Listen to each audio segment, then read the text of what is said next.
విద్యుత్ కార్మికుల ఐక్యత, విద్యుత్ కార్మికుల ఐక్యత. జిందాబాద్ జిందాబాద్.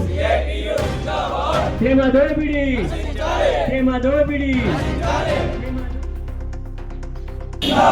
జిందాబాద్ జిందాబాద్. కల్పించాలి, వర్ధిల్లాలి, వర్ధిల్లాలి. జిందాబాద్. ఈ చాలి జీతాలతో మాకు అసలు బాగా ఇబ్బంది అవుతుంది. పిల్లలు చిన్నోళ్ళు బాగా పిల్లలు పెంచుడు బాగా కష్టమవుతుంది. ఎన్ని మీటింగ్లకైనా ఎవరు పట్టించుకుంటలేరు.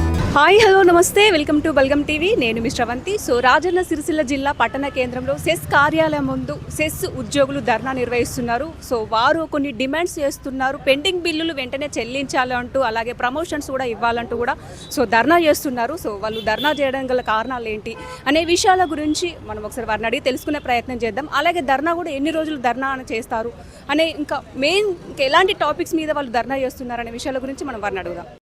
సో మనతో మాట్లాడడానికి ఎల్లారెడ్డి గారు కూడా ఉన్నారు. సో వారు ఎందుకోసం ఇక్కడ ధర్నా చేస్తున్నారు అనే విషయాల గురించి మనం వారిని అడిగి తెలుసుకుందాం. హలో అండి, నమస్తే. నా పేరు ఎగమంటి ఎల్లారెడ్డి. నేను సిఐటి జిల్లా అధ్యక్షుని, ఈ చెస్ కార్మికుల గౌరవ అధ్యక్షుని. చెస్ కార్మికుల సమస్యలపై దాదాపు 6-7 నెలల నుంచి పాలకవర్గానికి, అటు చైర్మన్కు, ఎండి గారికి వినతి పత్రం ఇవ్వడం జరుగుతుంది. వీళ్ళను 5-6 సంవత్సరాల నుంచి పనిచేస్తున్నారు. 17,000 వేతనంతోనే పనిచేస్తున్నారు. అంటే కరెంట్ అంటేనే ప్రమాదమైన శత్రువు. ఆ శత్రువుతో పోరాడి పనిచేస్తున్నారు, ప్రజలకు సేవ చేస్తున్నారు. 24 గంటలు ప్రజలకు సేవ చేస్తున్నారు. ఆఫీసులో పనిచేసే వాళ్ళకేమో లక్షల జీతాలు ఉన్నాయి.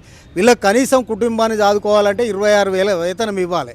ఆ సమాన పనికి సమాన వేతనం నుంచి అదే జీతం ఇస్తున్నారు. 17,000 ఎప్పటి నుంచి కొనసాగిస్తున్నారు? 5-6 సంవత్సరాల నుంచి అదే వేతనం కొనసాగిస్తున్నారు. ఆ వేతనము ఇవ్వాలి, పర్మనెంట్ చేయాలనేది, ప్రమోషన్లు ఇవ్వాలి.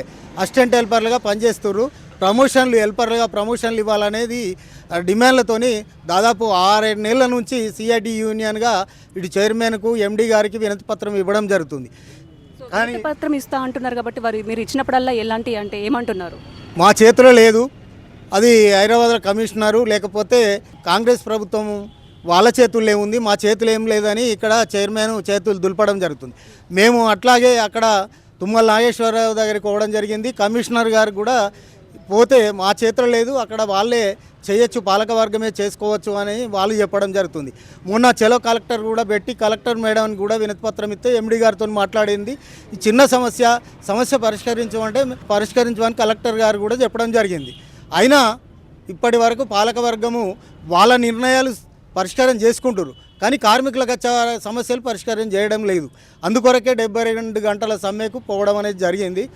ఇప్పుడన్నా 72 గంటల వరకే మీరు ఇట్లా ధర్నా చేస్తా అంటున్నారు కాబట్టి ఇప్పుడు కూడా మీకు సమస్య పరిష్కారం కాకపోతే నెక్స్ట్ ఏం స్టెప్ తీసుకుంటారు? నిర్వాధిక సమ్మెకు పోవడానికి కూడా నిర్ణయం చేసుకోవడం జరిగింది.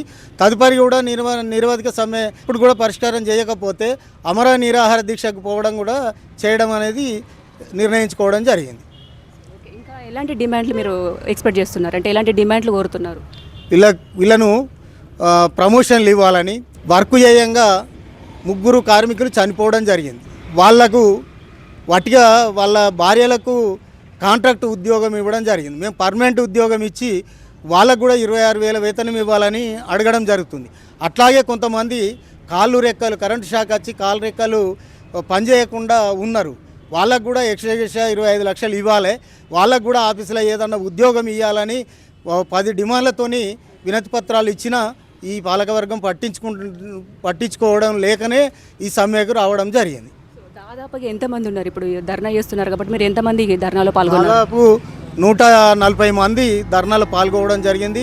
చనిపోయిన భార్యలు కూడా వాళ్ళు ఇక్కడ ఉన్నారు, వాళ్ళు కూడా ఈ ధర్నాలో పాల్గొనడం జరిగింది. సో మనతో మాట్లాడడానికి గీతా గారు ఉన్నారు. సో వాళ్ళ హస్బెండ్ అయితే ఇప్పుడు సెస్ ఆఫీస్లో ఉద్యోగంలో చేరాడు, కానీ గత కొంతకాలం నుండి తను చనిపోవడం కూడా జరిగింది. సో వాళ్ళ ఆవిడ గారు కూడా ఇక్కడ ఉన్నారు కాబట్టి సో ఒకసారి మనం వారితో కూడా మనం మాట్లాడదాం. హలో అండి, నమస్తే. సార్ చెప్పండి, ఎందుకంటే ఈరోజు ఇక్కడ ధర్నా చేస్తున్నారు కాబట్టి మరి మీరు మీ హస్బెండ్ జాబ్ చేస్తారు సెస్ ఆఫీస్లో, సో మీరు ఇక్కడికి రావడం గల కారణాలు ఏంటి? మా హస్బెండ్ పరశురామ్, కొడుకు పరశురామ్ ఫాజినగర్ గ్రామంలో మన గ్రామ పంచాయతీ నుండి హెల్పర్గా వీడబ్ల్యూగా పనిచేస్తుండగా ట్రాన్స్ఫారం మీద ఫీజు వైరు వేస్తుండగానే చనిపోయాను. అప్పటి నుంచి మా పిల్లలు చాలా చిన్నోళ్ళు. నా బాబు 16 ఏళ్ళు. అప్పటి నుంచి కుటుంబ భారం నేనే మోస్తున్నాను. మాకు చాలా ఇబ్బంది అవుతుంది. బయట ఏ పని చేసుకోలేకపోతున్నాం కాబట్టి మాకు మా పిల్లలను, మాకు అత్త మామ ఉన్నారు, వాళ్ళను పోషించడానికి మాకు వాళ్ళు చనిపోయిన కారణంగా మేము వచ్చినాం. వట్టి ఇవ్వమంటలేం కదా, వాళ్ళ ప్లేస్లో మేము వచ్చి ఉద్యోగం చేయడానికి రెడీగా ఉన్నాం. కానీ మాకు 8 ఇయర్స్ నుంచి 10-11 వేల జీతం ఇస్తూ క్యాజువల్ లేబర్ కింద చేస్తామని బెదిరిస్తూ ఇవి మాకు ఇబ్బంది ఉంది. మాకు ప్రభుత్వ ఉద్యోగాన్ని కల్పించాలని ఈ ధర్నాకు మేము. ఈసారి అంటే ఎప్పటి నుంచి జాబ్లో ఉన్నారు? అంటే ఎన్ని సంవత్సరాల నుంచి చేసిండు?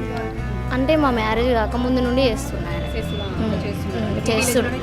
మా విలేజ్లో చేస్తున్నాను. అంటే తను చనిపోయి ఎన్ని ఇయర్స్ అవుతుంది? 8 ఇయర్స్ అవుతుంది. 8 ఇయర్స్ నుంచి ఇదే జీతము, ఇదే బతుకు మాది. జీతాలు అయితే పెంచట్లేదు. అడుగుతే ఏమంటున్నారు? ప్రతి మీటింగ్కి మీకు అటెండ్ అయ్యి అప్లికేషన్స్ ఇచ్చినాం, కానీ దాన్ని పక్కకి వేసేసిరు, పట్టించుకోవడం లేదు. మొత్తానికి కరెంట్ షాక్తో చనిపోయాడు కాబట్టి ప్రభుత్వం అప్పుడు ఏమైనా ఆదుకుందా మిమ్మల్ని? ప్రభుత్వం అంటూ ఆదుకోవడం ఏమైనా ఉద్యోగం ఇస్తా అన్నారు అప్పుడు, కానీ పర్మనెంట్ ఇవ్వలేరు మాకు. గవే 11,000 జీతం ఇస్తున్నారు. అది ఇప్పుడే సో అదే 11,000 మీకు వస్తున్నాయి. ఇటు ఫ్యామిలీని చూసుకోవాలి, ఇటు మీ పిల్లల్ని చూసుకోవాలి. అత్త మామ ఓన్లీ ఇంట్లోనే ఉంటారు. ఓన్లీ ఫ్యామిలీ మొత్తం మీ మీద భారం ఆధారపడి ఉంది. వారిని పోషించడం కోసం మేము ఈ ధర్నాకు వచ్చింది. గవర్నమెంట్ నుంచి ఇప్పుడు ఖచ్చితంగా మీకు పర్మనెంట్ జాబ్ రావాలి, సాలరీస్ పెరగాలి. గవర్నమెంట్ ఉద్యోగం కల్పించాలని మాది. గవర్నమెంట్ ఉద్యోగం మా పిల్లలను మా అత్తమ్మను పోషించడం చాలా ఇబ్బంది ఉంది. వాళ్ళ చాలా జీతాలతోటి 8 ఇయర్స్ నుంచి చేసినాం.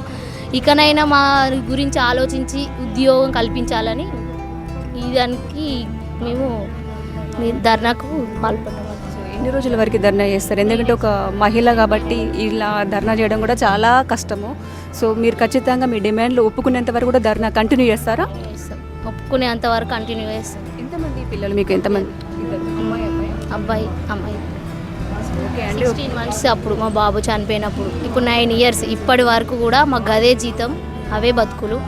కనీసం ఇప్పుడైనా వాళ్ళు మేల్కొని మాకు ఈ ఉద్యోగం కల్పించాలని కోరుకుంటున్నాం.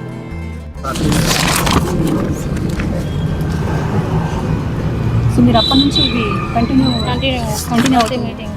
ఓకే.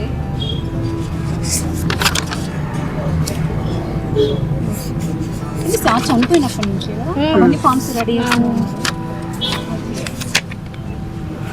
ట్రాన్స్ఫారం పైన ఇది సరిగా లేదు. సో ఇది ట్రాన్స్ఫారం పైన అంటే తను ఎక్కినప్పుడు దాని మీదనే అడిపోయింది. అంటే ఫోటో లేదు ఏదంటే ఉన్నది. ట్రాన్స్ఫారం పైన ఎక్కి చనిపోయినప్పుడు ఫోటో అండి ఇది. సర్టిఫికెట్ కూడా ఉందా?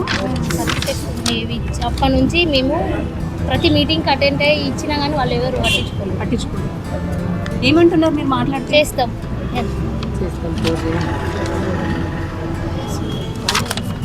ప్రతిసారి ఇచ్చినట్టున్నారు కదా మొత్తం ఫామ్స్. ప్రతి మీటింగ్కి ఇచ్చిన ఫామ్ వెళ్ళారు. దాదాపుగా 8 సంవత్సరాల నుంచి కూడా 8 సంవత్సరాల నుంచి ప్రతి మీటింగ్ అటెండ్ అయినా ఇచ్చాం. ఈ చాలీ జీతాలతో మాకు అసలు బాగా ఇబ్బంది అవుతుంది. పిల్లలు చిన్నోళ్ళు బాగా, పిల్లల్ని పెంచుడు బాగా కష్టమవుతుంది. ఎన్ని మీటింగ్లకైనా ఎవరు పట్టించుకుంటలేరు. ఇకనైనా వాళ్ళు చెల్లించాలని నేనైతే కోరుకుంటున్నాను. ఇకనైనా మాకు పర్మనెంట్ చేసి మా బాధలను ఒకరికి తీసుకొస్తారని చూస్తున్నాను. మా పిల్లల ముఖం చూసైనా మాకు చేయాలని కోరుకుంటున్నాను. నాకైతే జీవనాధారం లేదు. ఇది తప్ప. ఎంతమంది అమ్మ పిల్లలు? పాప బాబు. ఎక్కడ మీది? చిర్లవంచ. అంటే మీ సార్ కూడా ట్రాన్స్ఫారం పైన ఉండొచ్చు? మా సారు డ్యూటీ మీదనే ఫీజు వైర్ వేయడానికి వాళ్ళు కన్జ్యూమర్ ఫోన్ చేసిండు, రండి అని ఫోన్ చేస్తే ఫీజు వైర్ వేసిరండి వెళ్ళిపోయింది. 8 ఇయర్స్ సేమ్. 8 ఇయర్స్ అవుతుంది. సో అంటే అంతకంటే ముందు నుంచే తను చేస్తున్నాడా? 8 ఇయర్స్ నుంచి కూడా మీకు కూడా సేమ్ అంటే 11,000 ఇస్తున్నారు. సేమ్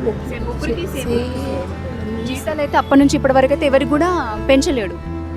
8 నిమిషాలు అట్లా చేతిలో. ఒక నెల ఇంట్లోకి సామాన్ తెచ్చుకునే జీతం కాదు. మీరేం చేస్తారు? మేము సెసుల్లో వేస్తాం. మీరు వచ్చారు కదా మేడం ఒకసారి అక్కడికి, వేమలో కూడా వచ్చారు కదా ఒకసారి, నేను అక్కడ వేస్తాం.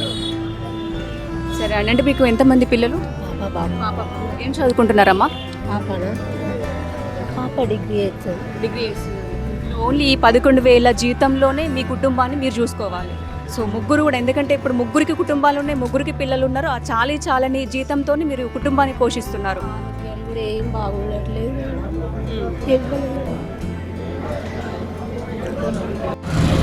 సో మనతో పాటు అఖిల గారు కూడా ఉన్నారు. సో వారు ఈ రోజు కూడా ఇక్కడ ధర్నా చేస్తున్నారు కాబట్టి మరికొన్ని వివరాలు తనను కూడా అడిగి తెలుసుకుందాం. హలో అండి, నా అఖిల గారు. మేడం, సో చెప్పండి, ఇప్పుడు అంటే మీరు కూడా ఇక్కడ ధర్నా చేస్తున్నారు కాబట్టి అసలు ఎందుకోసం చేస్తున్నారు? మేడం, మా హస్బెండ్ నా పెళ్ళైనాక నేను 7 నెలల ప్రెగ్నెంట్, పాప పుట్ట ముందుకే చనిపోయాను. ట్రాన్స్ఫర్ మీద ఫీజు వేరే ఉంటా. అప్పుడు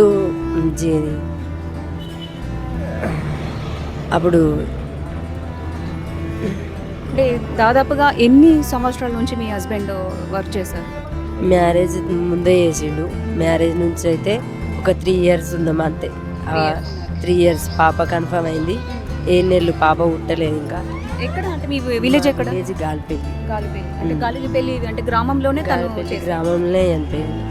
అంటే ట్రాన్స్ఫారం పైన ఫీజు వేరు వేస్తుండగానే చనిపోయింది. అంటే అప్పుడు ప్రభుత్వం అంటే ఏమైనా స్పందించింది, అంటే ఏమైనా ఆర్థిక సహాయం చేసిందా? జాబ్ ఇస్తా అని చెప్పింది, ఇచ్చిర్రు. ఇట్లనే స్వీపర్లుగా ఎత్తున్నాం. 8 సంవత్సరాలు అవుతుంది. 11,000 మాత్రమే ఇస్తారు.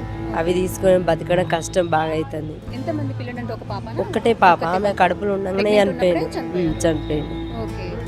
సో ఇంటి భారం మొత్తం కూడా మీ పైన పడింది. అత్త మామ వాళ్ళందరూ ఉన్నారా? అత్తమ్మ ఉంది, మామయ్య లేడు. అంటే ఇప్పుడు గవర్నమెంట్ నుంచి అంటే మీకు జీతం పెంచాలని చెప్పేసి అంటున్నారా, లేకపోతే పర్మనెంట్ జాబ్? జీతము పర్మనెంట్ 2 కావాలి. జీతం పెంచితే పర్మనెంట్ చేయలేక వాళ్ళు ఎంత వాళ్ళ చుట్టూ తిరిగినా వాళ్ళకి ఎత్తలేదు. జీతం పెంచితే పర్మనెంట్ చేయరని చెప్పేసి మీరు అనుకుంటున్నారా? జీతం పెంచాలి, పర్మనెంట్ చేయాలి, 2 చేయాలి. 2 కావాలి. సరే అండి, ఓకే, థ్యాంక్ యూ. సో చూసారు కదండి, గత 72 గంటల పాటు అయితే ఈ ధర్నా అయితే ఇది కనుక మా సమస్యల మీద స్పందించకపోతే, అధికారులు కూడా స్పందించకపోతే ఇంకా మేము ధర్నాకు చేసే అవకాశం కూడా ఉంది, ఇంకా పెంచుతామన్నా.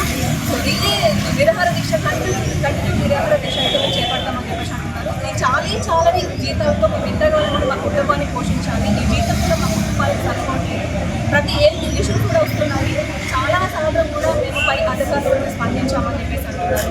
సో అలాగే మహిళా ఉద్యోగులు కూడా మనతో పాటు ఉన్నారు. వారి హస్బెండ్ అంటే వాళ్ళ భర్తలు కూడా ట్రాన్స్ఫర్ పైన ఉండగానే చనిపోయారు కాబట్టి మాకు 11,000 జీతం ఇస్తున్నారు. ఆ జీతం కూడా మాకు సరిపోవడం లేదు. చిన్న పిల్లలు పెంచుకుంటూ